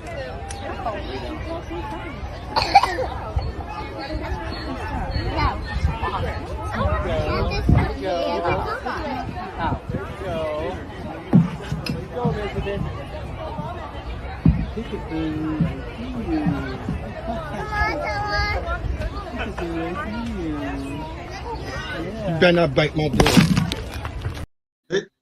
I mean, the little girl was handling herself. So I mean, I would have sat there and watched to see what was gonna happen. And yeah, when she got ready to bite, I'd been like, "Where's your mom? Who out?" No, I would have been like, "Who child is this?" And I was gonna say, Shawnee, you absolutely right, because now that becomes a conversation, obviously, between the parents. Because again, why y'all letting your little daughter sit up here and regulate the slide? The slide. And I heard somebody say, "Come on, Elizabeth." It sounded like I heard a parent saying, "Like, was that the parent of her, the little girl?" I don't know. I thought it was somebody else somewhere else. Yeah, and it sounded like it was the parent of the little black girl. But my point is, no, not with the "Come on, Elizabeth." It was a "Come on, Elizabeth." Like initially, listen real closely. Then wait, remember your thought.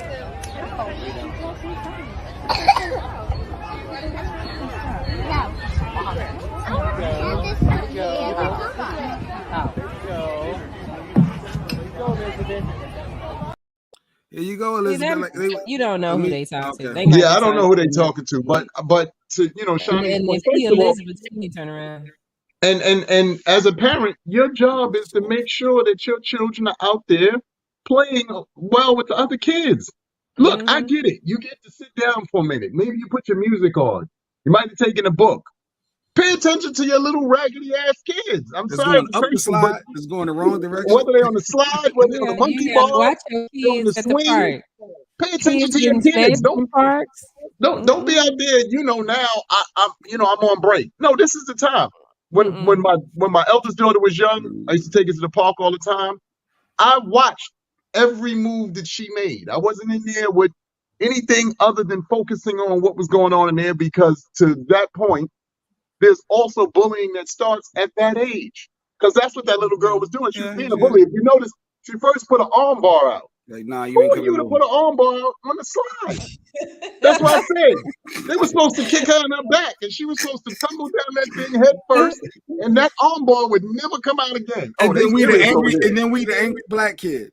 Now we the angry it black was more kid than black kids up there. It was a little white boy behind. It was a little white kid, and that's what I'm saying. And that's why I said, in all fairness, that is really on the parent, because the parent was supposed to be paying attention and saying, "Hey, little Karen," or whatever that little girl's name is, "come on down the slide."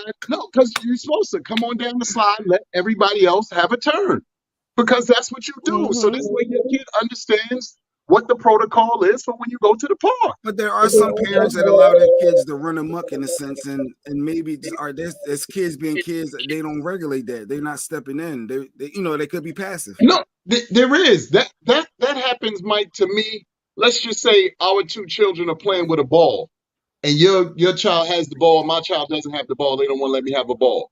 But a situation such as a slide, situations such as swings, situations such as monkey bars and things like that, that's for all the kids. That's not just for your kid. That's for all the kids. As you can see, like I said, there was a stockpile of kids behind her. It wasn't just like two kids or just her and that little girl. It was a whole bunch of them. So that means that little girl was holding up the line. Mom or dad, get on your A game. Hey, Becky, come on down. I would have snatched Carly and Tamron down that slide if they set up there like that. I would have been up there and grabbed them myself. You gonna get your ass down this slide.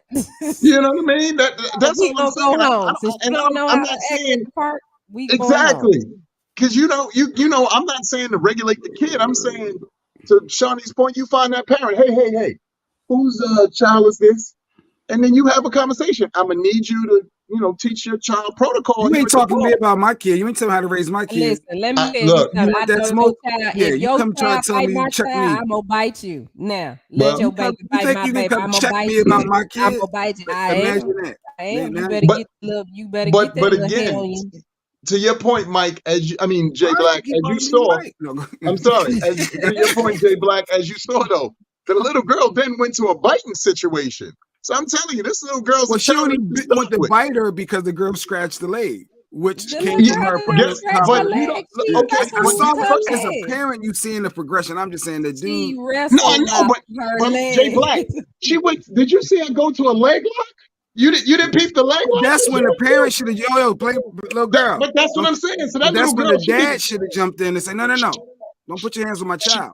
She gets that little girl gets to go to wrestling matches. That's a move you learn in MMA or watching wrestling. I know because I grew up that way. That was a wrestling move, bro.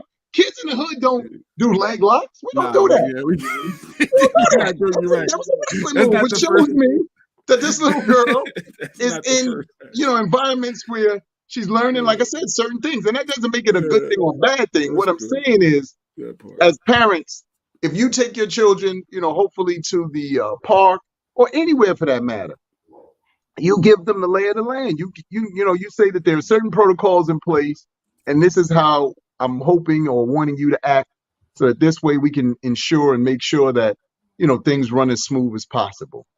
When you're going on slides and when you're going on, like I said, these things. As a kid, I remember my mom used to take us to Central Park. I lived in the Bronx, but in the hood. My mom's, is part of our hanging out or whatever. She'd take us to Central Park. And Central Park obviously is, in the middle of our city, which is where, you get a plethora of kids from all backgrounds and groups. But what would happen, hey, Sequisa, what would happen is, my mom would give us lay of the land. Okay, we're going to get in here, and that's how I'm going to need y'all to act. And that's that. And to, your point, Jay Black, if you can't seem to follow the rules, the Chinese point, you can't seem to follow the rules, we're going to be out of here real quick, fast, in a hurry. But we got to, know that there are certain things that, you have to put in place because your kids are only going to do what you allow them to do. She was literally Gestapo on the slide. When she did the armbar, who knows and understands that? Facts, Adrian. Who understands that? Like, where do we get that from? Like, come on, you know what I mean? So that was interesting. That was really interesting. Yeah. Good morning, Sequisa. Good morning, Sequisa, on this Wellness Wednesday. How are you? Good morning. All right, so we got other stuff that we can keep going. A bunch of little stuff here and there. I think Shawn ain't coming right back. Mike got jury duty, so he's out. Mike should be back tomorrow. So Sequisa, wellness. You said COVID is back. Is there anything going on we need to know about, or should we just want to partake in dialogue? I want to partake in dialogue. I didn't take a day off from medicine. All right. Who's that? Queen Born. The numbers are going back up? Like I said, they would. So Sequisa, I got a quick question sidebar because I don't know if they addressed this, if you've been on this week or whatever. How did your event go? Oh, it was amazing. Oh my gosh. It was everything I thought it could be and then some. Nice. Congratulations. Thank that is you. Absolutely wonderful. We're getting ready to play the second one. Nice. Beautiful. All right. Let's see where we're gonna go next. Did we want to hit on this topic? All right, so this was something that we saw on social media. Or you want to read it? Oh yeah, who's here's to read? Usually it's one of the ladies. I'd rather cook for Corey, you. Amir, you want to read it out loud? Okay. I honestly rather cook for you and chill here. I'm broke right now. If I go out tonight, it'll hurt me in the long run tomorrow. Mm-hmm. If that's cool, let me know what you have a taste for so I can get it on. Ladies, what would you do if a man were to send you this the day before y'all first date? So they're about to go on the first date, and he like, look, I ain't got the money. Like right now, I'd rather chill in the house, and he's being forthcoming. He's being honest. Like, what are we doing? Sequisa, what are we doing? I guess from the male perspective. What I want to eat. You say what? I'm telling him what I want him to cook. So you're not running away. Why would you? There's a lot of females that will run away, so that's good though. That's I didn't think you were going to say that because I thought you were going to be if you ain't got the bag, I ain't wasting my time and energy. When I met my husband, I was a registered nurse and he was a security guard. And the thing that got me was he said, well, if I'm fixing to be married, and we were just started dating, if I'm married to someone who's going to school to be a nurse practitioner, I got to step my game up. And then he started making plans to go to truck driving school. It's not where the man is. It's the vision that he has. The fact that he knows that he's broke, but he's planning for a better future. Broke. That's the key. But I'm saying you have to be honest. Why break your pockets trying to impress a woman that you don't even know if you have a future with? And her answer to this question right there will let you know if you even want to build one.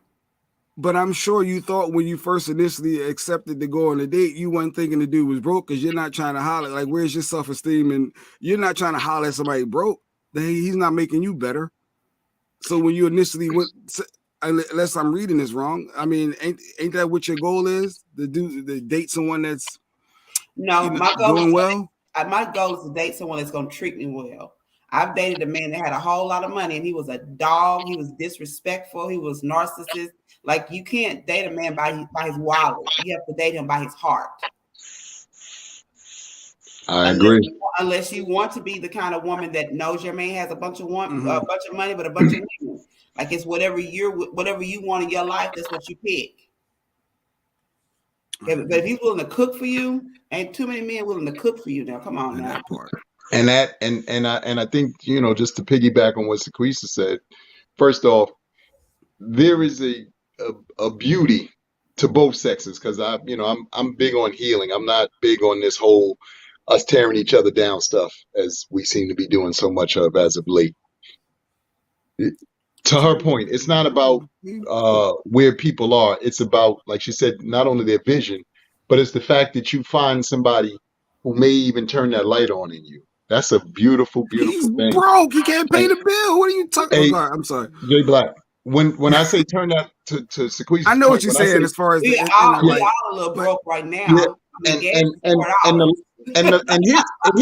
Here's something that I think that isn't talked about enough, even when we use the terminology of being broke. It's not that most people are broke. The real problem is a good portion of us live way above our means. That's really what's going on. It's not that people are broke. A lot of us live way above our means. And I mean this in every true sense of the word. And like I said, I'm not knocking anybody.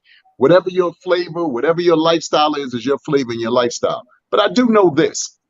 For instance, again, I live here in New York City, and I've witnessed this because I pay attention, like I said, when I'm out and about and moving around. There are people in certain neighborhoods, or that you encounter, sneakers are run over, or tennis shoes, as y'all call them in other parts of the country, run over. Clothes may or may not look, up to par, or whatever the case may be. Mm-hmm. However, bank account is on fat. Bank account is on fat. So the clothes look but the bank account is where it needs to be. Our community, my clothes is on fat. My bank account suffering like a mug. Now, I'm not saying that to, like I said, to rock anybody's world or to tell anybody how and what they're supposed to live like and what they're supposed to do. But I do think that we just have an interesting concept of what wealth, what money, what these resources are supposed to be and how we're supposed to use them. And because of that, we have this weird duality with it because, I gotta, like I always say, I see, my male counterparts. You got a Gucci or Ferragamo belt. The belt costs $500. It's a belt. What are we doing? It's a belt. It doesn't make it doesn't hold your pants up any different. It doesn't let them sag any different. It's a belt. But you can say that about anything in life. About your house. Why have the big house? Why have the nice car? Why why wear jewelry? To your exact point, Jay Black, if you ever have read any information on Warren Buffett, he's in the same house he's had since whatever. And so I point that out because in theory, to something even Shawnee said a little while ago about fairy tales, we get these ideologies based off of other people's narratives. So you need to have a big house. It's two of y'all. You got 16 rooms for what? It's two of you. You don't even like your family like that, so you don't want them coming over. So who are we impressing? Who are we impressing? But we do stupid stuff like this because as a community, it's dumb things that we do. Cars. Jay Black, I love a car like everybody else, but let's be clear. We buy cars or usually buy cars because sometimes we're trying to impress the opposite sex.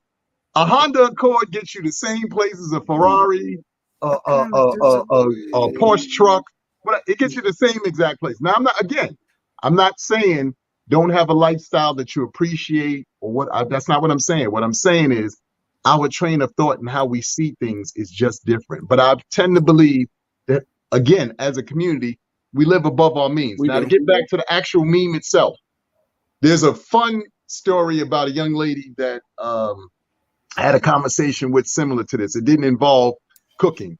This was just a round robin. We were out and about. She was out with her girlfriends. I was out with some of my male friends, and we got into this long, convoluted conversation. Long story short, I mentioned to her not having the resources to possibly take her out to a 5-star or upper echelon restaurant. I said, if the man only had Applebee's, Olive Garden, or Red Lobster money, would you go on a date? And she went off. Hell no! I ain't messing with that. Why would he even ask me to go out on a date? And I said, look, love, I didn't say that you wouldn't get to those 5-star restaurants and all these other places. I said the man was really into you, and he wanted the opportunity to go out and spend some time with you. And he felt or thought that that would give him, based off of his resources at the time, an opportunity to do so. Jay Black, Sequisa, y'all now know me based off of seeing me here on, your platform. I went in like I normally do. By the time I finished saying what I had to say, all her girlfriends was on my side. They was like, girl, he killing you. He's making, a lot of sense about, putting aside your pride, because that's what happens, even in real life.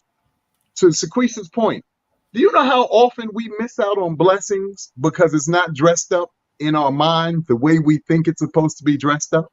Exactly. Do you know how often most of us miss out on blessings because of that? And that's big. So I always try to share that with people and put it in that perspective, because what tends to happen is we're so caught up in numbers and what perception looks like. I had a very good friend of mine walking in New York City one time, 6th Avenue, and we bumped into a former governor. And my boy who was with me, he used to work on Capitol Hill and all that stuff. And white guy and his wife walking down 6th Ave. Nice. They weren't overly dressed or whatever, nice sweater, whatever. Shook his hand. Nice to meet you, former governor, whoever, whatever. We walked away. He said, Amir, that man is worth $800 million. He was walking on 6th Ave. He didn't have bodyguards. He didn't have a chain on that said, my life is this, ex-governor.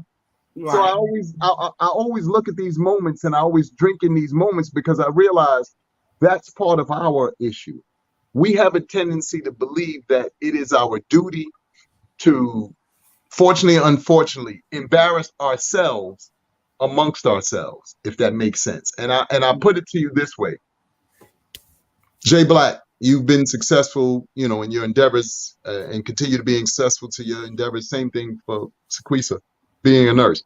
But she doesn't have a nurse chain on, RN, whatever. She's sitting there looking like a normal, woman who, yes, is successful, but she's successful because of her hard work and dedication to her craft.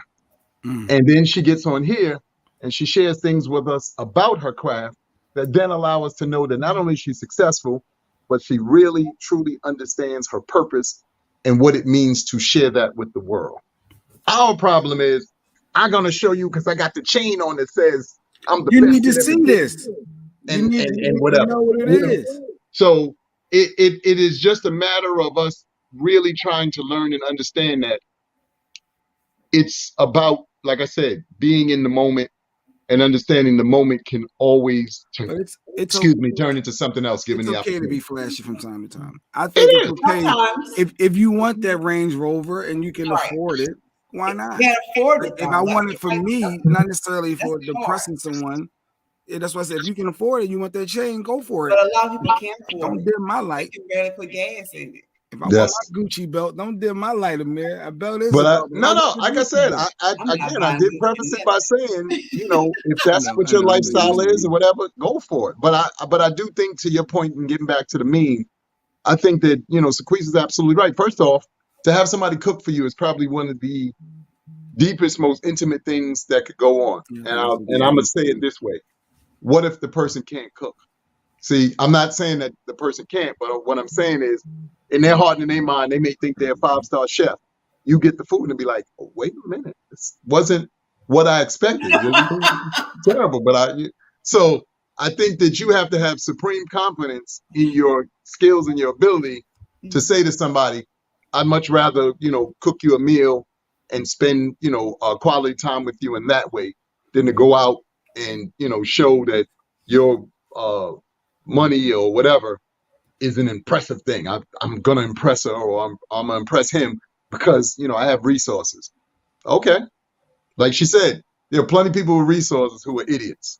I've witnessed that on so many levels, so. Yeah, and Nia said, even if you're garbage men make a lot of money, Nia, stop that. They got good benefits. Don't be trying low-key shade. No, she not. But yeah, so yeah, so that was it. I get it. I like it. I think you should date up and look for a little bit more as well. I think it could be a balance of both, but overall, it makes total sense. All right, so Sequisa, I think he showed some great characteristics for a future partner by saying, I need to save money now, it'll hurt me in my future. That's the type of person you need as your husband, because he's not going to let you guys get in financial ruin over stupid stuff. Food. Yeah, makes sense. All right, I'm done. It's 9:00. We're late. I know we're supposed to be in a modified show today. AboveAverageHealthcare.com is the website. Anyone need any medical? You mean I put all this makeup on for 15 minutes? I know. I didn't. We were supposed to be done at 8:30, and then it went a little longer because we said when Mike was leaving, we were out. I could have slept in. You know how tired. This is what you got to do now. Now you got to go do a TikTok, so you can't waste the makeup. So this is my suggestion. Oh, I know. That's do a TikTok video. Make them all for the week. And there you go. You can knock a couple of them out. But yeah, so if there's anything off you want to get out, anything extra you want to talk about, anything if you in Texas mention? and you need some health care, come on over. My clinic is open, taking new patients, and this new weight loss product that I found is it's killing the game right now. I've lost 14 pounds in less than 6 weeks. Wow. I've got a lady who's congratulations. 40 pounds in less than 3 months. So, congratulations. They gotta stop eating and fast, or it's like they can still eat some regular food. The medication actually takes your appetite, so you don't eat near as much, and then it makes foods that you don't like disagree with you. I'm just gonna So we need to go in detail with that. I think that's something that next week. Let's definitely I think it's the summertime. This is people they want to be summer fine, a little late to start now, but 2 pounds a week. The first tip I can tell you is get an accountability partner. That's the first thing you have to have. Get a who? Accountability partner. See, I thought I was that, and then I was told I'm wrong because I guess my accountability is you ain't doing it, and I call you out on it. So I guess that's not healthy. That's what but it's how you do it. But it's how I know. We wouldn't get it. But yeah, you could tell somebody that they're not on a game without not completely knocking them down. Yeah. You could be like, oh, do you want this or not? Just let me know. If you don't want this, then I can back up. If this is something that you really want, then you need to do A, B, C, D. Yeah, I didn't even read it all. See, Nia, I'm sorry. Nia said her point wasn't about the job. My wife told me all the time. I see what I want to see, and then I stop. Let me go back. Now I'm gonna read it. I'm gonna read it before we go.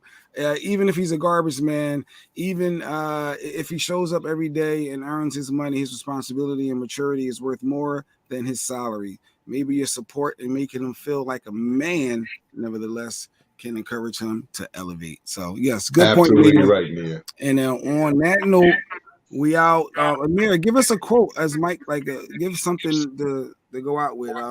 Well, this is always what I share with everybody. And this family mantra.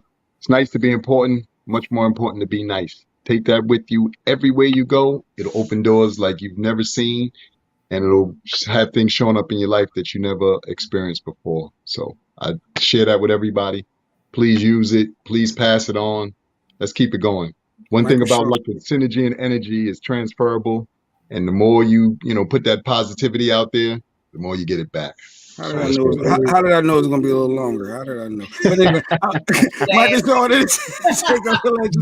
We see you guys. So you guys know we love it.